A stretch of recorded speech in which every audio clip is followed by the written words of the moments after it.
ನನಗೆ ತುಂಬಾ ಕರೆಕ್ಷನ್ ಆಯ್ತಮ್ಮ, ನಾನು ನಾಳೆ ಮಾಡ್ಕೊಡ್ತೀನಿ. ಪ್ಲೀಸ್ ಪ್ಲೀಸ್ ಗುಂಡು, ಅರ್ಥ ಮಾಡ್ಕೋ, ಹೋಗು. Hi friends, good evening. Aeroplane ಮಾಡ್ಕೊಡೋದು just hardly ಒಂದು 5 ಮಿನಿಟ್ಸ್ ಹಿಡಿಬಹುದು.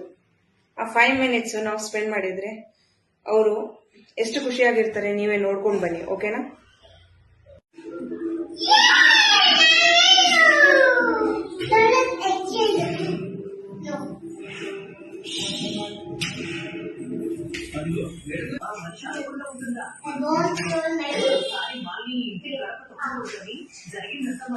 ನೋಡಿದ್ರಲ್ಲ ಫ್ರೆಂಡ್ಸ್, ಸೊ ಆ 5 ಮಿನಿಟ್ಸ್ ನೀವು ಸ್ಪೆಂಡ್ ಮಾಡಿದ್ದಕ್ಕೆ ಅವ್ರು ಎಷ್ಟು ಖುಷಿಯಾಗಿ ಆಟ ಆಡ್ತಾ ಇದ್ದಾರೆ. ಅಷ್ಟೇ ಅಲ್ವಾ ನಮ್ಗೆ ಬೇಕಾಗಿರೋದು, ಓಕೆನಾ? ಇದೇ ರೀತಿ ಕಂಟಿನ್ಯೂ ಆಗುತ್ತೆ ಇನ್ ನೆಕ್ಸ್ಟ್ ಬ್ಲಾಗ್ ಅಲ್ಲಿ. Okay friends, bye bye, take care.